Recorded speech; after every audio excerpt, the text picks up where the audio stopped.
Mixed ডাল আপনারা বহুবার বানিয়েছেন। আজ আমি বানাবো একটু অন্যরকম পদ্ধতিতে। খেতে কিন্তু দারুণ সুন্দর হয়। রেস্টুরেন্ট স্টাইল মিক্সড ডাল একবার বানিয়ে খেলে বারবার বানাতে ইচ্ছে করবে। এতটাই সুন্দর হয়। বানানো খুবই সিম্পল। ঘরোয়া কয়েকটা উপকরণ দিয়েই তৈরি করে নেওয়া যায়।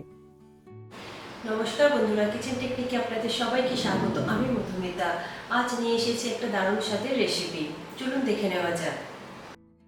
মিক্সড ডালের জন্য আমি এখানে সব রকমের ভেজিটেবল কেটে নিয়েছি আর দু রকমের ডাল নিয়েছি। আমি এখানে দেখুন মুগ ডাল আর মসুর ডাল দু রকমের ডালই নিয়েছি। আমি হাফ হাফ করে নিয়েছি। 100 গ্রাম নিয়েছি মুগ ডাল আর 100 গ্রাম নিয়েছি মসুর ডাল। দুটো ডালের পরিমাণ সবসময় সমান রাখবেন। সবার প্রথমে নিয়েছি বরবটি কেটে, তারপর নিয়েছি গাজর কেটে। গাজরটা আমি এইরকম স্কোয়ার শেপে কেটে নিয়েছি, তাতে দেখতে বেশ ভালো লাগবে। তবে গাজরটা কিন্তু খুব বেশি বড় বড় করে কাটবেন না। দেখুন আমি যেরকম ছোট ছোট করে কেটেছি এইরকম ছোট করে স্কোয়ার শেপে কেটে নেবেন। এরপর নিয়েছি পেঁপে। পেঁপেটাও দেখুন আমি একই রকম ভাবে চৌকো শেপ করে কেটে নিয়েছি।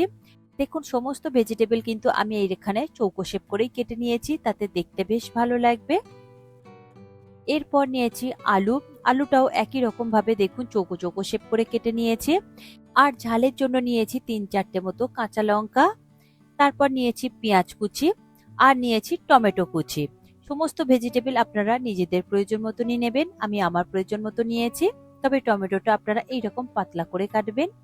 দেখুন মিক্সড ডালের জন্য সমস্ত ভেজিটেবল আমি রেডি করে নিয়েছি।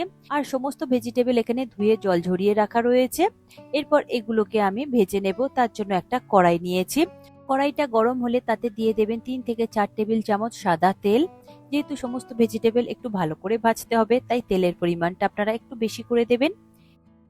তেল গরম হয়ে গিয়েছে দেখুন। এরপর আমি ওই কেটে রাখা ভেজিটেবল গুলোকে দিয়ে দেব। দেওয়ার পরে গ্যাসের ফ্লেমটাকে মিডিয়াম টু হাইতে দিয়ে ভেজিটেবল গুলোকে বেশ নাড়াচাড়া করে ভেজে নিতে হবে। সবজিগুলো আমি দেখুন 2 থেকে 3 মিনিট মতো নাড়াচাড়া করে একটু ভেজে নিয়েছি। তারপর এর মধ্যে দিয়ে দেব 1 চা চামচ নুন আর দিয়ে দেব হাফ চা চামচ হলুদ গুঁড়ো। নুন আর হলুদ দিয়ে সবজিগুলোকে বেশ ভালো করে ভেজে নিতে হবে।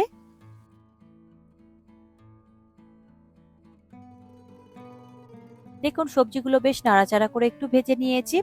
এরপরে এটাকে আমি ঢাকা দিয়ে দেবো 2 থেকে 3 মিনিটের জন্য লো ফ্লেমে। এতে করে সবজিগুলো খুব সুন্দরভাবে নরম হয়ে যাবে।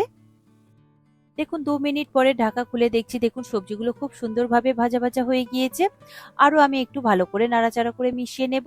সবজিগুলো যখন ভাজা হয়ে যাবে 80% পর্যন্ত সিদ্ধ হয়ে যাবে, তখন সবজিগুলোকে আপনারা ঝাঁঝরির সাহায্যে তেল ঝারিয়ে তুলে নেবেন। দেখুন সবজিগুলো খুব সুন্দর করে ভাজা হয়ে গিয়েছে। এরপরে ঝাঁঝরির সাহায্যে তেল থেকে তুলে নিয়ে আমি একটা প্লেটের মধ্যে রেখে দেব। সবজিগুলো আপনারা এই রকম ভাবেই ভেজে নেবেন যেন গোটা গোটা থাকে। এরপর দেখুন যে দু রকম আমি ডাল নিয়েছিলাম, মুগ ডাল আর মসুর ডাল, সেগুলোকে আমি খুব ভালো করে জল দিয়ে ধুয়ে নিয়েছি। তারপর জল ঝরিয়ে নিয়েছি। জল ঝরানো ডালটা ওই তেলের মধ্যেই দিয়ে দেব। এরপর দিয়েছি একটা কুচিয়ে রাখা পেঁয়াজ আর দিয়ে দেব ঝালের জন্য কাঁচা লঙ্কা কুচি আর দিয়ে দেব স্লাইস করে কেটে রাখা একটা টমেটো। এরপর দিয়ে দেব 1 চা চামচ নুন আর দিয়ে দেব 1 চা চামচ হলুদ গুঁড়ো। সঙ্গে কালারের জন্য দিয়ে দেব 1 চা চামচ কাশ্মীরি লঙ্কার গুঁড়ো আর দিয়ে দেব দুটো তেজপাতা। দেব অল্প করে একটু গোটা গরম মশলা। এরপর দিয়ে দেব পরিমাণ মতন জল। এখানে আপনারা জলটা প্রয়োজন মতনই দেবেন, যাতে ডালটা খুব ভালোভাবে সিদ্ধ হয়ে যায়। কারণ জলের পরিমাণটা যদি বেশি হয়ে যায় তাহলে ডালটা খুব বেশি পাতলা হয়ে যাবে, আবার কম হয়ে গেলে ডালটা আবার সিদ্ধ হতে চাইবে না। তাই আপনারা একটু বুঝে শুনেই জলটা দেবেন। জল দেওয়ার পরে খুব ভালো করে একবার মিশিয়ে নেবেন। তারপর এর মধ্যে দিয়ে দেব 2 চা চামচ আদা রসুন বাটা। আদা রসুন বাটা দেওয়ার পরে খুব ভালো করে একবার মিশিয়ে নিতে হবে। তারপর গ্যাসের ফ্লেমটাকে মিডিয়াম টু হাইতে দিয়ে ডালটাকে ফুটিয়ে খুব ভালো করে সিদ্ধ করে নিতে হবে। দেখুন ডালটা আমি ঢাকা দিয়ে খুব ভালো করে সিদ্ধ করে নিয়েছি। সিদ্ধ হতে আমার 15 থেকে 18 মিনিট মতো সময় লেগেছিল। মাঝে আমি একটু লো ফ্লেমে দিয়েছিলাম। দেখুন ডালটা ঢাকা খুলে দেখাচ্ছি কত সুন্দরভাবে সিদ্ধ হয়ে গিয়েছে। ডালটা দেখুন খুব বেশি পাতলা কিংবা খুব বেশি ঘন নেই। তবে মিক্সড ডাল এইরকম একটু ঘন ঘন হবে, খুব বেশি পাতলা ঝোলের মতন হবে না। তারপরে ডালটাকে হাতার সাহায্যে একটু খুব ভালো করে ম্যাশ করে নেবেন, যাতে গোটা গোটা না থাকে সবগুলো। দেখুন ডালটা খুব ভালো করে ম্যাশ করে নিয়েছি। এটাকে এবার আমি সরিয়ে রাখবো। এরপর আরো একটা ফ্রাই প্যান নিয়েছি। তাতে দিয়ে দেবো 3 থেকে 4 টেবিল চামচ মতো সাদা তেল। তেলটা মিডিয়াম ফ্লেমে ভালো করে গরম করে নেব। তারপর দিয়ে দেব 1 চা চামচ গোটা জিরে আর দিয়ে দেব 3টে শুকনো লঙ্কা। এরপর গ্যাসের ফ্লেমটাকে লোতে দিয়ে জিরে আর শুকনো লঙ্কাটাকে খুব ভালো করে একটু ভেজে নিতে হবে। সুন্দর একটা ফ্লেভার বের হলে তাতে দিয়ে দেব কুচিয়ে রাখা 2টো মিডিয়াম সাইজের পেঁয়াজ। পেঁয়াজ দেওয়ার পরে গ্যাসের ফ্লেমটাকে মিডিয়াম টু হাইতে দিয়ে একটু হালকা করে ভেজে নিতে হবে। ভাজবার সময় আমি দিয়ে দেব 10 থেকে 12টা মতন রসুনের কোয়া। রসুনের কোয়াগুলোকে আমি থেঁতো করে দিয়েছি, আপনারা চাইলে কুচিও দিতে পারেন, তবে এখানে কোনো রকম বাটা ব্যবহার করবেন না। এরপর পেঁয়াজ আর রসুনটাকে খুব ভালো করে লাল লাল করে ভেজে নিতে হবে। দেখুন ভাজা হয়ে গিয়েছে। এরপর দিয়ে দেব 4-5টা মতন গোটা কাঁচা লঙ্কা আর দিয়ে দেব স্লাইস করে কেটে রাখা 2টো টমেটো। টমেটোগুলো দিয়ে 1 মিনিট মতন হালকা করে একটু নাড়াচাড়া করে ভেজে নেব। দেখুন সমস্ত কিছু খুব ভালো করে 1 মিনিট মতো আমি ভেজে নিয়েছি। এরপর দিয়ে দেব সিদ্ধ করে রাখা ডাল। ডাল দেওয়ার পরেও খুব ভালো করে একবার মিশিয়ে নেব। দেখুন খুব ভালো করে মিশানো হয়ে গিয়েছে। এরপর দিয়ে দেব ভেজে রাখা সবজিগুলো। সবজিগুলো দেওয়ার পরে খুব ভালো করে একবার আমি মিশিয়ে নেব। যদি আপনাদের এখানে ডালটা খুব বেশি ঘন লাগে তাহলে অল্প করে একটু উষ্ণ গরম জল দিয়ে দেবেন, তবে খুব বেশি জল দেবেন না। ডালটা এইরকম একটু ঘন হবে তবেই কিন্তু খেতে বেশি ভালো লাগবে, পাতলা হলে কিন্তু ভালো লাগবে না। আমি আর জল দিলাম না, আমার জলটা একদম পারফেক্ট রয়েছে। খুব ভালো করে মিশিয়ে নেওয়ার পরে 2 মিনিট মতন লো ফ্লেমে একটু ডালটাকে ফুটিয়ে নিতে হবে। আর ভেজিটেবলগুলো অলরেডি এখানে সিদ্ধ রয়েছে, তাই খুব বেশি সিদ্ধ করবার প্রয়োজন নেই। খুব বেশি গলে গেলে একদমই ভালো লাগবে না।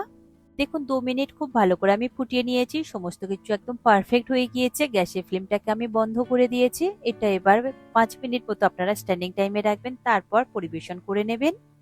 দেখুন 5 মিনিট পরে আমি একটা সার্ভিং বোলের মধ্যে এটাকে পরিবেশন করে নিচ্ছি। দেখুন ডালটা কত সুন্দর ঘন রয়েছে, ডালটা কিন্তু এই রকমই ঘন রাখবেন। সমস্ত ভেজিটেবল যদি একদম নরম হয়ে যায় তাহলে কিন্তু একদমই ভালো লাগবে না।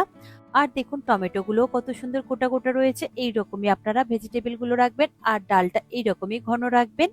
তবে এখানে আর অন্য কোনো মশলার ব্যবহার করবেন না। এই রকম ভাবেই আপনারা একবার বানিয়ে দেখবেন, খেতে কিন্তু অসম্ভব সুন্দর হয়। এর টেস্ট আর ফ্লেভারটা সম্পূর্ণ আলাদা লাগবে। একদম মনে হবে যেন রেস্টুরেন্টের মতনই আপনারা মিক্সড ডাল বানিয়েছেন। দেখুন মিক্সড ডাল কত সুন্দর দেখতে লাগছে। আপনারা এটা গরম ভাতের সাথে পরিবেশন করবেন আর সঙ্গে একটু ঝুরি আলু ভাজা দিয়ে খাবেন, খেতে কিন্তু অসম্ভব সুন্দর লাগবে। আর অন্য কোনো রেসিপির প্রয়োজনই পড়বে না। এছাড়া আপনারা এটা ফ্রাইড রাইস কিংবা রুটি দিয়েও খেতে পারেন, দারুণ সুন্দর খেতে লাগবে। দেখুন রেডি হয়ে গেল আমার আজকের রেসিপি, রেস্টুরেন্ট স্টাইল মিক্সড ডাল। আপনারা প্রতিটা স্টেপ ফলো করে এইভাবেই মিক্সড ডাল তৈরি করবেন, দেখবেন খেতে অসম্ভব সুন্দর হয়, একদম মুখে লেগে থাকার মতনই স্বাদ। আশা করি আজকের এই রেসিপি আপনাদের ভালো লাগলো। ভালো লাগলে এইভাবে একবার বানিয়ে দেখবেন, আমার মনে হয় আপনাদের সকলেরই ভীষণ ভালো লাগবে। ভালো লাগলে কমেন্ট করে অবশ্যই জানাবেন আর লাইক শেয়ার করবার অনুরোধ রইল। যদি চ্যানেলটি সাবস্ক্রাইব করা না থাকে তাহলে চ্যানেলটি সাবস্ক্রাইব করে নেওয়ার অনুরোধ রইল। আজ তাহলে এই পর্যন্ত, আবারও দেখা হবে অন্য কোনো দিন অন্য কোনো রেসিপির সাথে। সবাই ভালো থাকবেন, সুস্থ থাকবেন আর ভিডিওটি পুরো দেখার জন্য অসংখ্য ধন্যবাদ।